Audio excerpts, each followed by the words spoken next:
digital innovation with sustainable mineral supply chains and African energy industrialization. And I have with me today a very impressive panel of professionals in different sectors of the energy and banking industry here in Africa, many of whom have experience in the mineral and the mining sector and have a lot of experience to share with us as we go forward to discuss this particular topic. By show of hands, I'm a very new adapter to AI and those types of technologies. On the panel here, how many of you actively engage in AI in either professional context or personal? Good to know. It's been exciting to me because I've noticed that with AI, we're no longer confined to our own instinct. We have access, everyone has access to unlimited information about everything under the world from a somewhat reliable source. So that ability to learn and implement that information across sectors will likely have a very deep impact on how Africa moves forward in our own local development and industrialization. So what I would like to do is to speak with our panelists here and give you each an opportunity to share with you how it is that your industry, or how you're implementing these, and how you envision these technologies playing a role in your rollout. So I'll start with you, Sir Momoh. If you don't mind, please share with us how you're using these emerging technologies in your role as the chairman of the Crude Oil Refiners Association, as well as an operator of your own refinery and your own service. It's a bit very like that. I have to speak on generality of AI, which for me is a very primitive. And I would say in refining, for example, I don't think we've gotten to the stage where AI is predict how the refinery works and all that. The only area where you can use AI in refining is to predict when probably will be carrying out maintenance and all of that. For digital and all of that, we work on digital platforms, but it's not at the point where they begin to use AI to predict whether the refinery will work effectively in 1 year and all of that. You see, what I've always said about AI is that the human aspect of it is also very important because it's more or less like garbage in, garbage out. So it's what the human is saying that these people into digital space for you to enable whatsoever you want to do. But for us at the moment, at the refinery stage, we're not using AI to predict anything. But I'm sure a lot of people here will know. So it's something for the future. I don't think for most of the people that are sitting there today, I would ask that in another 20 to 30 years, the mind is doing something different from what we are doing. I have a feeling that 20 years you're referring to is like next year. I think the advances will be fast. Anyway, that's all we will say for like I just mentioned, my 15 years old boy, what he's thinking about today is not something that I can tell you now. But the way you apply AI next year and the way you apply it 20 years time, it's going to be completely different. I agree completely. And what's important to know is that the young people, we have a few very young, aspiring business people here, and they're already there. They're not thinking of AI as some concept, some nerdy concept that's in the future. They know that it's right now, and they know that they can implement change right now. So those of us who were trained to think only with the constraints of our intellect, we're at a disadvantage, and we need to help to prepare our industries to make the most out of this technology, to prepare for the young ones that are coming behind. Mr. Kweku Awotwi of UBA Bank, I understand that you are a mining professional as well as in the bank, the chairman of the bank. Can you share with me how AI or these new technologies are finding its way into your activities and how you envision implementing them in the short-term future? Thank you. But as you said, I guess before I became a chairman of the bank, I was a mining and energy professional. And I think it's that nexus between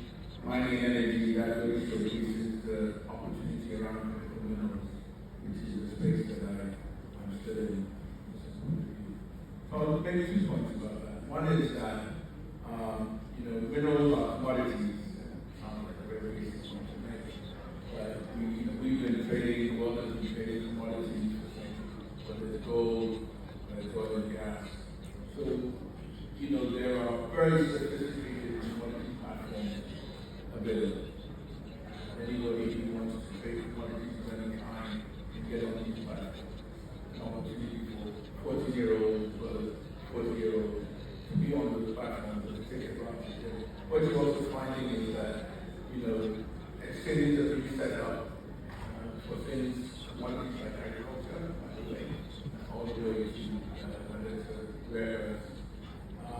So those digital opportunities are available today for anybody who wants to understand from beginning to end in terms of the supply chain, whether it's whatever it is you're doing, whatever you're doing. So now I'm going to turn my attention to Mr. Humphrey Asiimwe of Uganda, the Chamber of Commerce for Mines and Energy.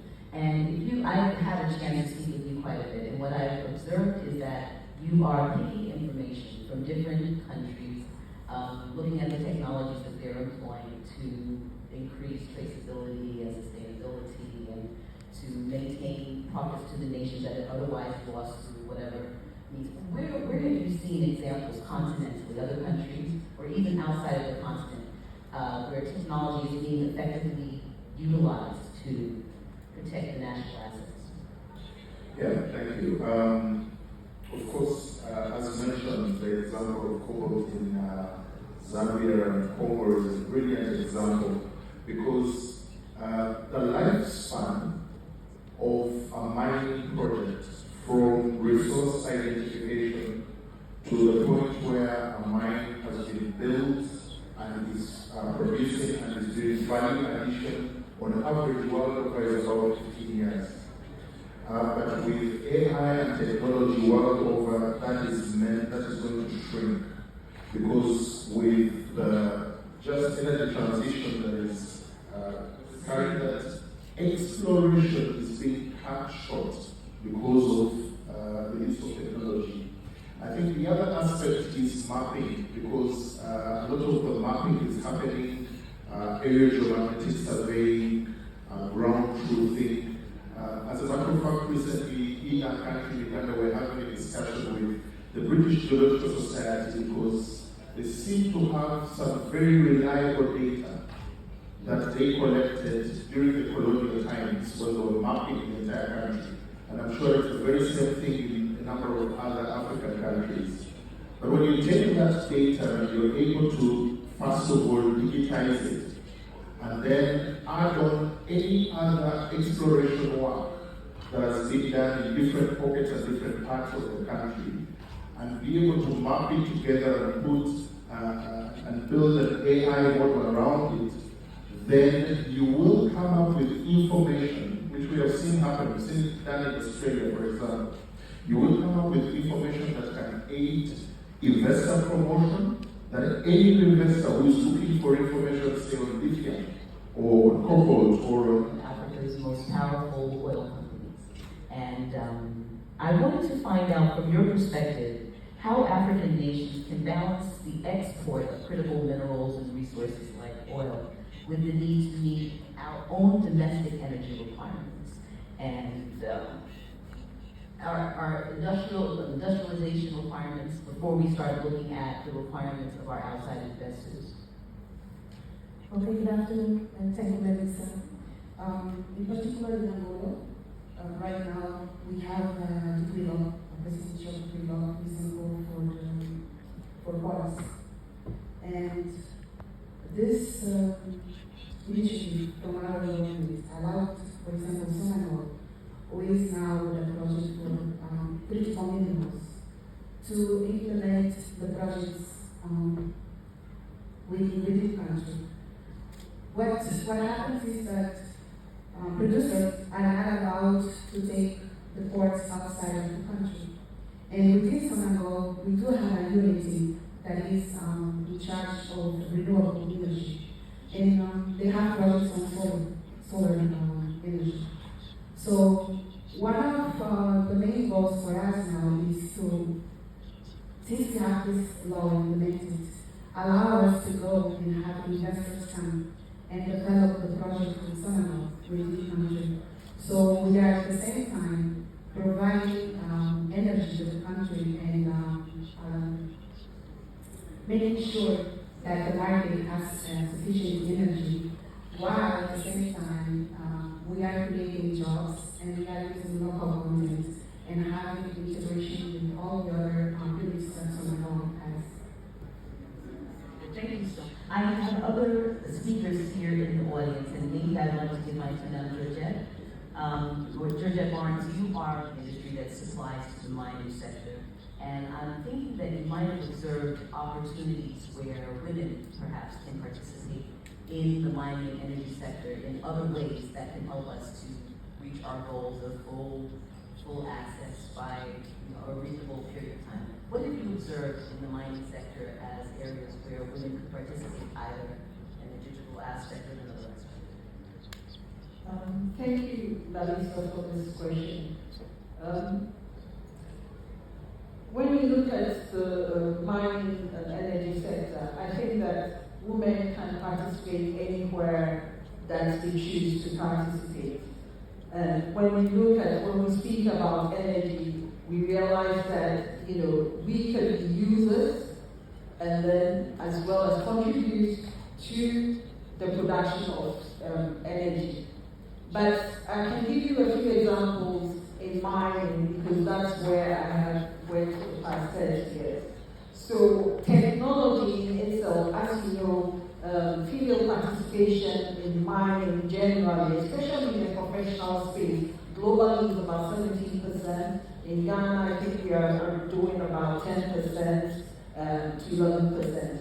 But technology now has really enabled women to participate in the mining, in a lot of mining jobs. For example, I'll give you an example from South Africa at a mine called Impala, where drilling, especially drilling on the ground, is something that usually only men do. When the drill is cumbersome and it's a bit difficult for a lot of women to maneuver, but they use technology to reduce how heavy this particular drill is, and they make it also smaller and more ergonomically adaptable to a female body. And so for the very first time, we have women actually doing drill and blast underground, just because of technology. Wow. Also, safety. AI is being used in a lot of safety applications, and so it gives a lot of females, the comfort. I have a lady who works in exploration, and she, from Ghana, they have to fly to Mali, Niger, and then they have this app that they use, which they have to check in several times in the day, and if they don't check in, it triggers a third party to take action, and they are able to put in like a parent or a relative or someone, and this gives a lot of the females, kind of comfort, especially when they are moving beyond their jurisdiction. Also, when you go to a lot of the large-scale mines in Ghana now, where gold, manganese, or whatever is being mined, you would find that now we have a lot of female haul truck drivers. This has become, has become possible. One, we're now using technology to train them, so we have a lot of simulators, and so the females can, learn in a comfortable zone, whether there are other men or there are no other men, they feel more comfortable and they are more confident before they actually go to the mines, before they actually become drivers. And a lot of the mines are now coming back saying that a lot of these female haul truck drivers are actually doing fantastic jobs. They are reporting maintenance issues faster.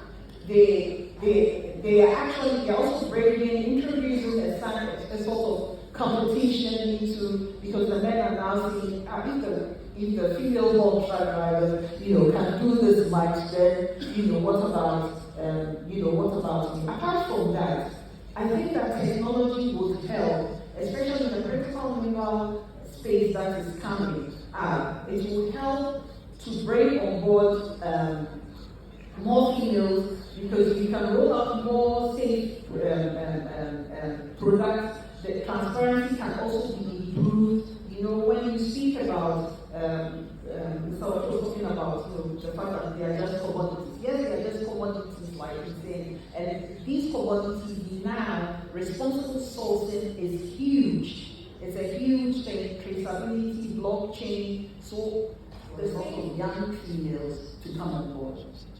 Thank you so much for your submission. You know, I'm thinking about the impact that AI will have on the people that we employ to work in these settings as well, because if you're saying the AI models have the capacity to consolidate all of this information that might have required 10 experts once upon a time, it can now be processed within minutes with you know, the proper questioning in the prompt. So we need to also think in terms of other ways in which we can build capacity in the individuals that will support, so that we don't find a whole other class of people that are locked out of employment because of AI. So it's something for us to think as we build things going forward. Mr. Boakye? Able to also now we appreciate the level of investment that we need, you know, to deploy quicker, and also open up the data to the investors. Quite easy for them to know where the deposits are, where the investment climate is tilting forward. How do we invest and move quicker in territories? With that available data and ability to analyze them, we will be able to guide policy much more effectively. Today it's easier for a minister to now not just think without knowing what he's doing, but get on the internet, get some tools to aid what he's thinking, and be able to test all the advice that he's getting from the experts and the wider community, and be able to make some sound decisions. So it helps everybody to rally and be able to take quick decisions that impact lives of our people. I'm hoping that we'll be able to use that much more effectively to achieve the kind of speed, efficiency, and accuracy that is required to impact the life. Because all these things we're talking about is how do we quickly alleviate poverty and improve the lives of our people. Thank you very much for your submission. I'm also having the thought that as opposed to 54 different countries developing 54 different solutions to probably the same issues, or many of the same issues, how are we sharing that information collaboratively? Because it can no longer be a situation where people hide the ball or treat certain things as trade secrets, because AI has made virtually everyone's secrets known. So rather than operating from a mindset of hiding our ball and keeping things to ourselves, what do you think we're doing, or what can we do to increase the sharing of that information for our collective benefit as a continent? Yeah, I think we've been preaching that we need to recognize that allows some of these developments to happen. Thank you very much. I would like to now turn my attention to Mr. Robert Laryea. And my question to you, I know that you've had a lot of experience, not only here in Africa, but also in the Middle East. And I'd like to know how your organization is leveraging digital innovation and intelligence systems across other regions, similar to like the Middle East. And what recommendations do you have for Africa? You have a lot of machinery, and that requires a lot of maintenance. And usually what you realize is that most of these industries have significant costs invested in preventive maintenance, scheduled maintenance. With this kind of technology, you're able to actually identify when the machines are actually supposed to break down in advance, and be able to sort of send your maintenance teams there, and that can help you save costs. There's very routine maintenance for machinery that doesn't exist. On the space of AI, personally, I've been at the forefront of that technology. I've invested in a tech company, and we've developed our own AI systems that are being used extensively. Now we are launching that extensively into the market. We look at things like, I'm a finance background person, we look at how data that is pulled from different systems can be visualized even at a C-suite level. So everybody here who's probably a C-suite person has had to look at financial statements, has had to look at reports of the sort. You're relying on your finance team person to explain to you. There is AI today that enables you to sort of read into these things, make predictions as to your forecast and how you're actually going to operate. And these technologies are available today to adapt. And I know that we are at the forefront of the AI sort of paradigm. And I know I was at a conference about two weeks ago speaking about digital transformation and AI. And some people came to me and said, what is going to happen in the next 2 years? with regards to AI. I told him, I can't even tell you what will happen in the next 6 months because the rapid and fast advancement of AI is threatening. More to say, and I think everyone here, I know today we're talking about hardcore refinery, minerals, mining stuff, but I think in the next year or two, the conversation of technology and AI will be quickly moving on the top of the agenda for everybody. Things like we talked about minerals and traceability being a critical thing for Africa. I've been discussing a lot with people in the Middle East around gold and other critical minerals that are imported into Dubai and the like. And most of the conversations around, oh well, we're getting them at heavy discounts. And the reason why these discounts are being offered is because of the issue of assessing that will work here. But I think that if we can put capacity or push capacity at the lower age, for example, in the Middle East, just a few weeks ago, a few months ago, in UAE, they announced curriculum for kindergarten in AI all the way through to high school. So this is how countries with that kind of foresight are adapting for the future and trying to make Your submission on this topic. Mr. Denis Gyeyir, you're with the National Resource Governance Institute. Can you share with me how the emerging technologies like AI and the Internet of Things are showing themselves in your library? Thank you very much. The policies. I am so happy that you brought up the human resource aspect because Africa is absolutely a treasure chest of natural resources, but we're also a treasure chest of human resources. And when investors come into their business in your country, their interest is not necessarily in the human impact of your human resource. They're really concerned with their bottom line. So we're now revisiting how is Africa going to approach our development.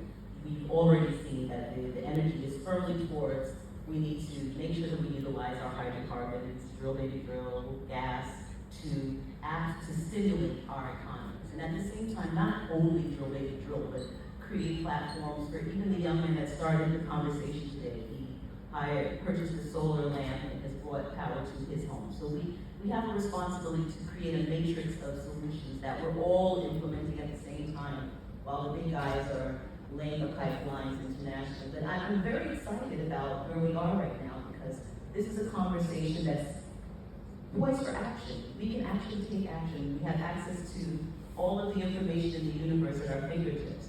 It's just a question of us going beyond the talk to the implementation. And that's what I hoped that we would get to in this conversation today. So we're in agreement. We need power. We don't have to apologize for how we power ourselves. Our children are going to demand that we create opportunities for them to live on the same standards of the other children that they see around the world on their devices. We can't give them an excuse as to why we're intentionally keeping ourselves blind. So I would like to direct a question to the circuit. My last question to you is what is one intervention that you would like to see actualized in your industry to help us to advance closer to our own independence economically, our own energetic independence? Comes up most times. Most times have a different view because of where we are. As Africans, we sit in this hall. I don't know how much of us have really traveled around Africa. And I also don't know how much of us that have actually traveled within Europe and America. The difference between Africa and some of these countries that we're talking about is so wide. The last time I was in Ghana, I had to travel from here, from Accra to Kenya. We don't even have motorable roads. In Nigeria, you can travel between, I'm from Edo State in Nigeria, to travel between Benin and Awotwi, which is my hometown. It's a nightmare. You'll be afraid of security, you'll be afraid of being kidnapped and all of that.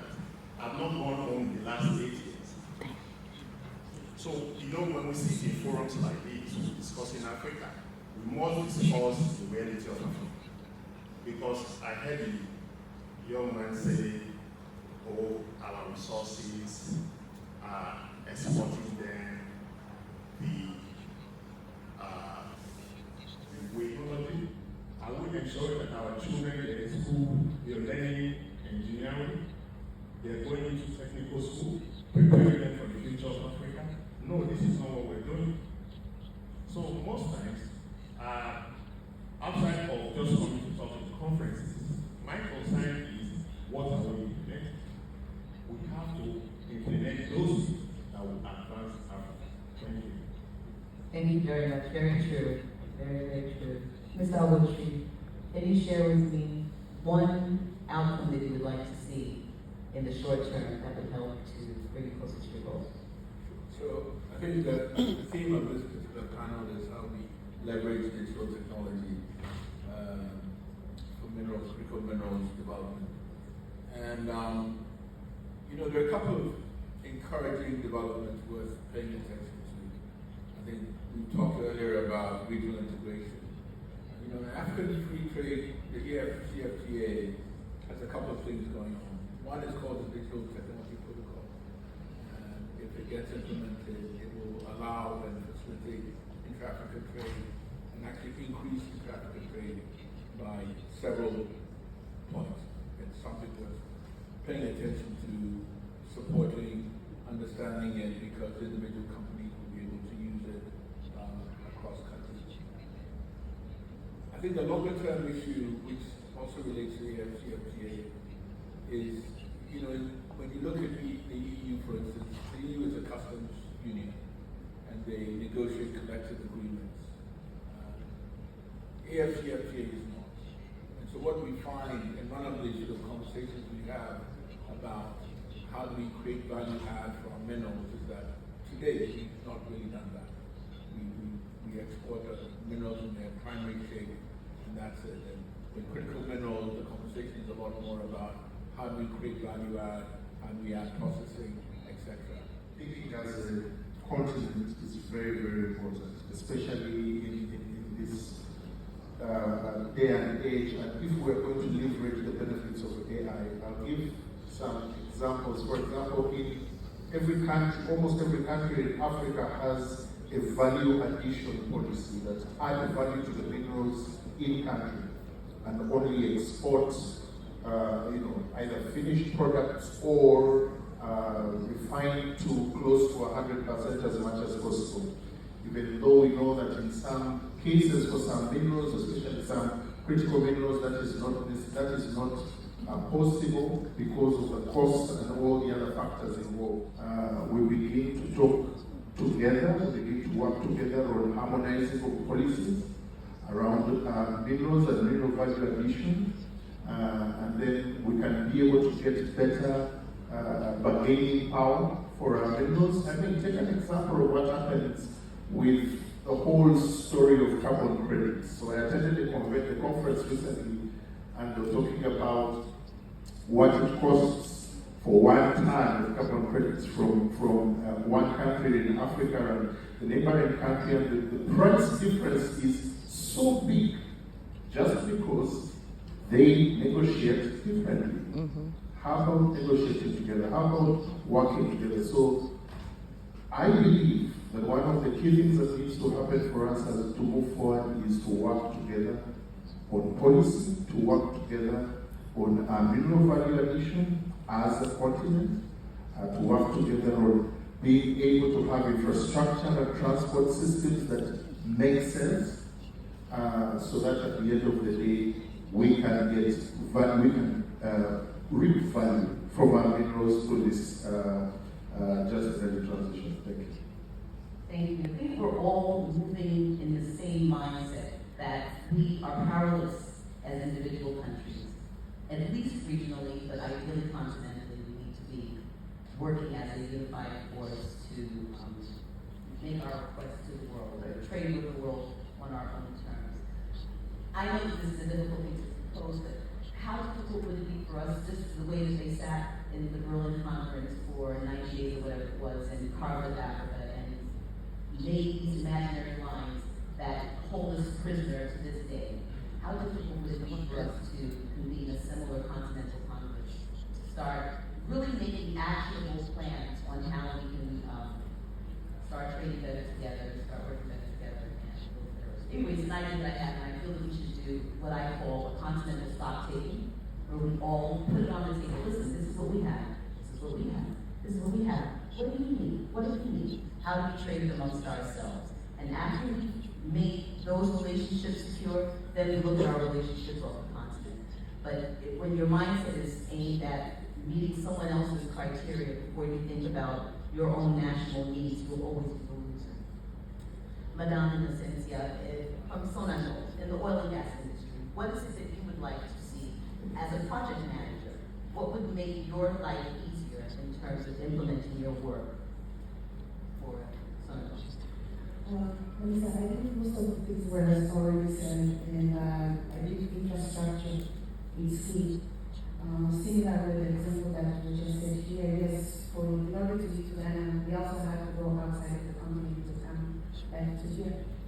But in addition of SONANGOL and also looking into what was said here during this first day, energy is key. And for SONANGOL now is to make sure that the people, we are talking about the people in Angola still, before we go to get the rest of the country, we look inside. A lot of population don't have access to energy.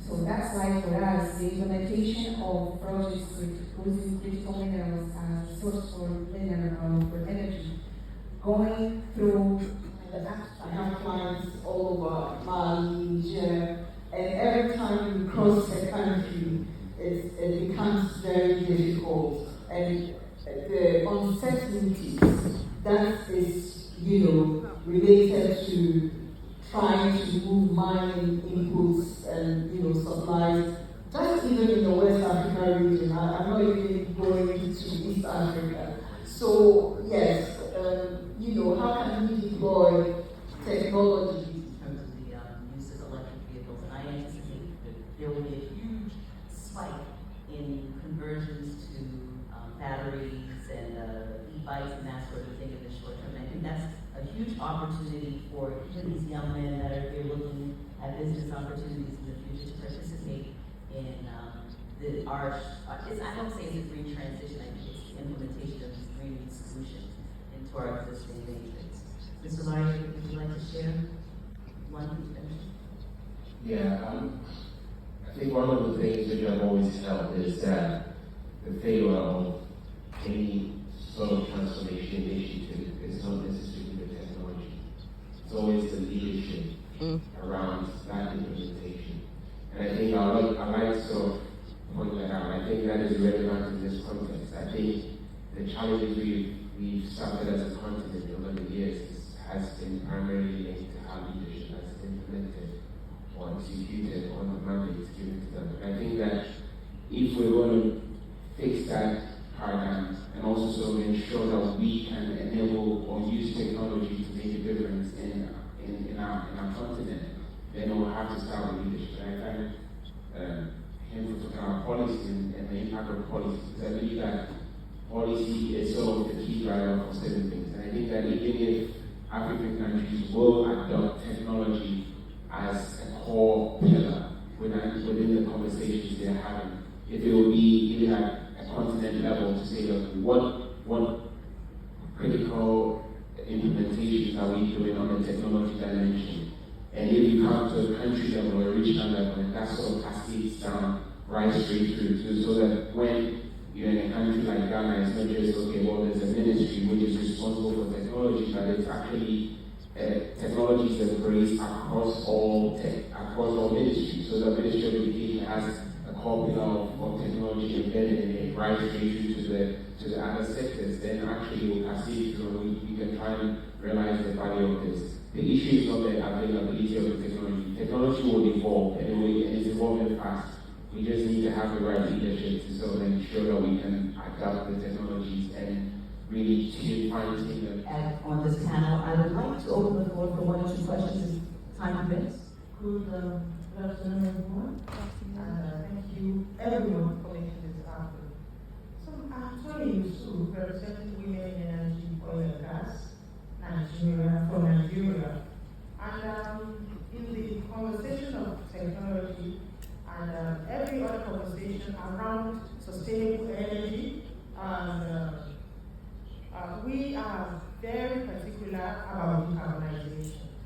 So the Women in Energy, Oil and Gas have a decarbonization initiative, and part of the initiative is research and development, and also the declaration of the World Decarbonization Day last year, September 3, and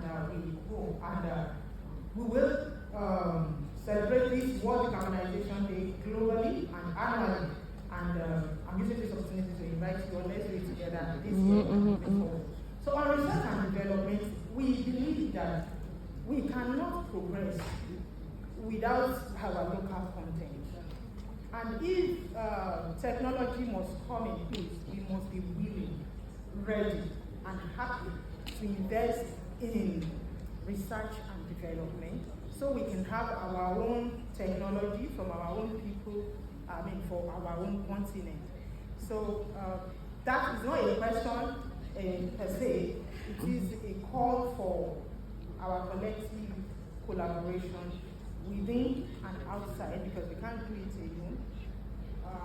We must be ready and willing to invest in research and development. Thank you very much. And I apologize to the hands that are up, Mr. MC.